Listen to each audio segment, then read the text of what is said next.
नमो नमः। एकादशी कक्षा के संस्कृत शिक्षण में आप सभी का हार्दिक स्वागत है। चतुर्थः पाठः ऋतुचर्या हम पढ़ रहे थे। ऋतुचर्या में 6 ऋतुओं का वर्णन इस पाठ में किया गया है। उन ऋतुओं में क्या क्या परेशानियां हो सकती है और हमें किस प्रकार का भोजन करना चाहिए, क्या हमें आहार विहार का ध्यान रखना चाहिए, इस प्रकार का पठन हमने किया। हेमंत ऋतु के बारे में पढ़ा, शिशिर ऋतु के बारे में पढ़ा, वसंत ऋतु के बारे में पढ़ा, ग्रीष्म ऋतु के बारे में पढ़ा, वर्षा और शरद ऋतु के बारे में इस कालांश में हम पढ़ेंगे। इससे पहले वाले कालांश में वर्षा ऋतु की थोड़ी चर्चा हुई थी। आज हम वर्षा और शरद दोनों के बारे में इस कालांश में पढ़ेंगे। तो वर्षा ऋतु जो आजकल प्रचलित है, बरसात हो रही हैं, तो इसमें क्या क्या ध्यान रखना चाहिए, कैसी परेशानियां आ सकती हैं, किस प्रकार का भोजन हमें सेवन करना चाहिए, इस प्रकार का वर्णन यहाँ पर दिया गया है। ये पाठ चरक संहिता से संकलित किया गया है। तो चरक संहिता आयुर्वेद का एक आधार ग्रंथ, यानी उसके आधार पे ही सभी नियम इत्यादि तय होते हैं। तो वर्षा ऋतु में भूवाष्पान मेघ निसंध्यात् पाकाद अम्लाद जलस्य च वर्षास्वग्नि बले क्षीणे कुप्यन्ति पवनादयः। ये पवनादयः, पवन का मतलब वायु। हमारे शरीर में 3 प्रकार के रोग, वात, पित्त और कफ। तो वात वायु रोग को कहते हैं, जब गैस वगैरह बनती है। पित्त गर्मी, हमारे शरीर में गर्मी होती है। और कफ जो हमें जैसे खांसी जुकाम, जैसे सर्दी ऋतु आती है तो उससे बढ़ने लग जाती है, तो कफ का प्रभाव होता है वो। तो भूवाष्पान मेघ निसंध्यात्, वर्षा ऋतु में क्या होता है, बूंदें गिरती हैं भूमि पर, तो भूवाष्पान, भूमि से कुछ वाष्प भाप निकलती हैं। मेघ निसंध्यात्, और बादल संचरण करते हैं, बादल छाए रहते हैं। तो भूमि से जो गर्मी निकलती है और बादलों के संचरण करने से पाकाद अम्ल जलस्य च, और पाकाद अम्लाद जलस्य च, और जल के पकने से जल भी में भी गर्मी आ जाती, उष्णता आ जाती है।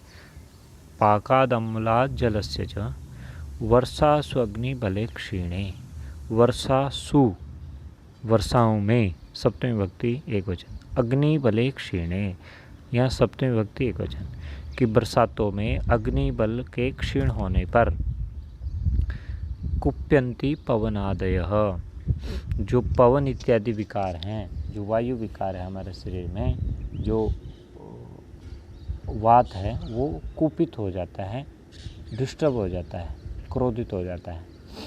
किसके क्षीण होने पर? अग्नि बल के क्षीण होने पर। क्योंकि इससे पहले तो ग्रीष्म ऋतु थी, तो अग्निबल को कोई परेशानी नहीं थी, गर्मी चल रही थी।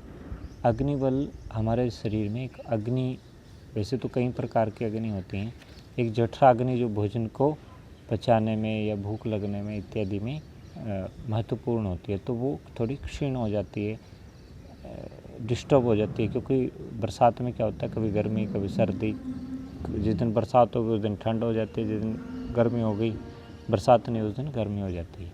तो वो क्षीण होने पर कुप्यन्ति पवनादयः, पवन इत्यादि थोड़े कुपित हो जाते हैं, क्रोधित हो जाते हैं। व्यक्ताम्ल लवण स्नेहम वात वर्षा कुले हनि, तो ये सब क्षीण होने पर हमें क्या करना है, किस प्रकार का भोजन करना है। अम्ल लवण स्नेहम, नमकीन, अम्ल खट्टा, स्नेहम चीकना, वात वर्षा कुले हनि, तो वात वायु, वर्षा बरसात, कुले हनि यानी बरसातों के दिन में, आहनि मतलब दिन में, आहनि सप्तमी विभक्ति एकवचन, दिन में, विशेष शीते भोक्तव्यम। अब बरसातों में कई दिन ऐसा भी होता है बहुत ठंड हो जाती है, खूब बरसात हो रही है सुबह शाम, तो विशेष शीते, विशेष शीत पर, विशेष ठंड लगने पर भोक्तव्यम, इस प्रकार का भोजन हमें, खट्टा लवण युक्त स्नेह चिकना, इस प्रकार का भोजन हमें करना है। वर्षासु अनिल शांतये, वर्षासु अनिल शांतये, अनिल होता है वायु, वायु की शांति के लिए, जो वात रोग जो उत्पन्न होता है, वायु जो डिस्टर्ब होती है, उसकी शांति के लिए हमें इस प्रकार का भोजन, खट्टा, लवण, नमकीन, स्नेहम, चिकनाहट युक्त इस प्रकार का भोजन हमें दिन में करना चाहिए, बरसात के दिनों में। शरद ऋतु, इसके बाद शरद ऋतु आती है। शरद ऋतु में खूब ठंड नहीं होती, सर्दियाँ नहीं होती पूरी, लेकिन वर्षा समाप्त हो चुकी होती है और सर्दियाँ आने वाली होती है, तो दोनों की संधि काल होता है। तो इसमें विशेष कुछ ध्यान रखने वाली चीज़ें होती हैं। वर्षा शीतोचितंगानाम, शीतोचितंगानाम, वर्षा शीतोचितंगानाम सहसेवार्करश्मिभिः तप्तानामाचित्तं पित्तं प्राय शरदि कुप्यति। वर्षा शीत उचितंगानाम, वर्षा में शीत होने से, थोड़ी ठंड होने से, उचितंगानाम सहसेव अर्क रश्मि भी, अब बरसात थोड़ी समाप्त हो जानी है तो सूर्य खूब निकलता है शरद ऋतु में। सहसेव अर्क रश्मि भी, जो सूर्य है, अर्क रश्मि भी, उसकी किरणों से, सह सेव, सहसा एव, सहसा होता है अचानक ही, तो वर्षा में शीत के कारण से, वर्षा शीत यानी वर्षा में शीत के कारण से अंगानाम, अंगों का, और अचानक से सूर्य की किरणों से, अर्क रश्मि भी, अचानक से सूर्य की किरणों से, तप्तानाम आचित्तम पित्तम, जो तपे हुए जो अंग हैं हमारे, उनका आचित्तम, बढ़ा हुआ जो पित्त है यानी गर्मी है, प्रायः शरदि कुप्यति, और वह शरद ऋतु में कुप्यति, क्रोधित होता है, यानी वो अव्यवस्थित हो जाता है। शरद ऋतु में कुप्यति, क्रोधित हो जाता है, ये परेशान हो जाता है या डिस्टर्ब हो जाता है। तो जो हमारा पित्त है वो शरद ऋतु में किस के कारण से पित्त बढ़ा है? सूर्य की किरणों के द्वारा से। जो तप्त हैं, जो तप्त हैं, हमारा जो अंग हमारे तप्त हैं, उनका जो पित्त है वो शरद ऋतु में कुपित हो जाता है। तथा अन्नपानम मधुरम लघु शीतम सतिक्तकम। तो हमें पित्त को शांत करने के लिए उस प्रकार का, तथा अन्नपानम, वैसा हमें अन्नपान, मधुरम मीठा, लघु हल्का, शीतम ठंडा, सतिक्तकम और तीखा, सतिक्त यानी तीखे युक्त, पीत प्रशमनम सेव्यम मात्रया सुप्रकांक्षितैहि। प्रकांक्षितै, कांक्षा होता है चाहना, कि पित्त को प्रशमनम शांत करने के लिए या पित्त को व्यवस्थित करने के लिए इस प्रकार का सेवन, सेव्यम, सेवन करना चाहिए इतनी मात्रा में, यानी अपने उचित मात्रा में पित्त को शांत करने के लिए मीठा, लघु हल्का, शीतम ठंडा और सतिक्तकम और तीखा, इस प्रकार का भोजन हमें पित्त को शांत करने के लिए चाहने वाले जो हमारी कामना है उसके कारण से हमें ऐसा करना चाहिए, इस प्रकार का भोजन करना चाहिए। शारदानि च माल्यानि वांसांसि विमलानि च शरत्काले प्रशंस्यन्ते प्रदोषे चेदिन्दुरश्मयः। शारदानि च माल्यानि वांसांसि विमलानि च शरत्काले प्रशंस्यन्ते प्रदोषे च इंदुरश्मयः। तो शरद ऋतु में माल्यानि, जो मलिनता है उससे बचना चाहिए। वासांसी विमलानि च, और जो वासांसी होता है, वस्त्र होते हैं, विमलानि च, स्वच्छ धारण करने चाहिए। शरद काले प्रशंस्यन्ते, शरद ऋतु में प्रदोषे, प्रदोषे होता है रात को, च इंदुरश्मयः, इंदु होता है चंद्रमा, रश्मय है यानी इसकी रश्मियाँ, जो इसकी किरणें होती हैं। प्रशंस्यन्ते यानी वैसे तो इसका अर्थ प्रशंसा करना होता है, तो श्लोक में इसका अर्थ यानी लाभकारी, जो शरद ऋतु में चंद्रमा की जो किरणें हैं वो हम सब के लिए लाभकारी हैं।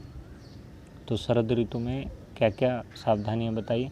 सबसे पहले तो उसमें बताया कि क्या हो सकता है, वर्षा शीतोचितंगानाम सहसेव अर्क रश्मि भी तप्तानाम आचित्तम पित्तम प्राय सर्दी कुप्यति। तो इसमें बताया कि वर्षा ऋतु में कभी शीत हो जाती है, ठंड हो जाती है, और कभी सहसेव अर्क रश्मि भी, अचानक से एकदम सूर्य की किरणें भी निकल जाती हैं। यानी वर्षा ऋतु में किस दिन ठंड होती है, किस दिन गर्मी होती है।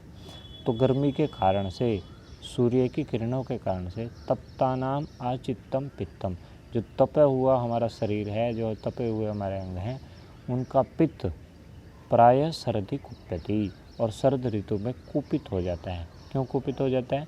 सर्द ऋतु में हल्की हल्की ठंड प्रारंभ हो जाती है सुबह शाम। दिन में तो खूब गर्मी होती है, लेकिन सुबह शाम हल्की हल्की ठंड शुरू हो जाती है। तो सर्द ऋतु में हमारा जो पित्त है वो कुपित हो जाता है। तथा अन्नपानम मधुरम लघु शीतम सतिक्तकम, इसके कारण से हमें उस प्रकार का अन्नपान, मीठा, लघु हल्का, शीतम ठंडा, सतिक्तकम और तीखा, पित्त प्रशमनम सेव्यम मात्रया सुप्रकांक्षितैहि, जो पित्त को प्रशमनम, जो शांत करने के लिए इस प्रकार से मात्रा में हमें इसका सेवन करना है, इस प्रकार के भोजन का सेवन करना है, अगर हम ये चाहते हैं, उसको शांत करना चाहते हैं। शारदानी च माल्यानि वासांसी विमलानि च, और सर्द ऋतु में ही माल्यानि, मलिनता से हमें दूर रहना है, वासांसी विमलानि च, वस्त्रों को विमलानि, जिसमें मैल ना हो, स्वच्छ साफ सुथरे वस्त्र धारण कर रहे हैं। शरद काले प्रशंस्यन्ते प्रदोषे चेदिन्दुरश्मयः, और सर्द ऋतु में चंद्रमा की किरणें, च इंदु, च का अर्थ होता और इंदु की रश्मियाँ,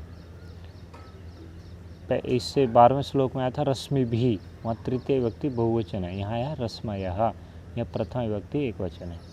कि शरद काल में चंद्रमा की किरणें भी, शाम को रात को जब चंद्रमा निकल जाता है तो उसकी जो किरणें होती हैं वो भी हमारे लिए लाभदायक होती हैं। तो ये 14 श्लोक हमने 6 ऋतुओं के बारे में पढ़े।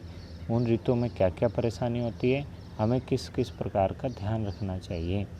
इसके बाद आपको इसके अभ्यास और इसके जो शब्दार्थ हैं, कठिन कार्य हैं कुछ, वो आपको अग्रिम कालांश में भेज दिए जाएंगे। धन्यवाद।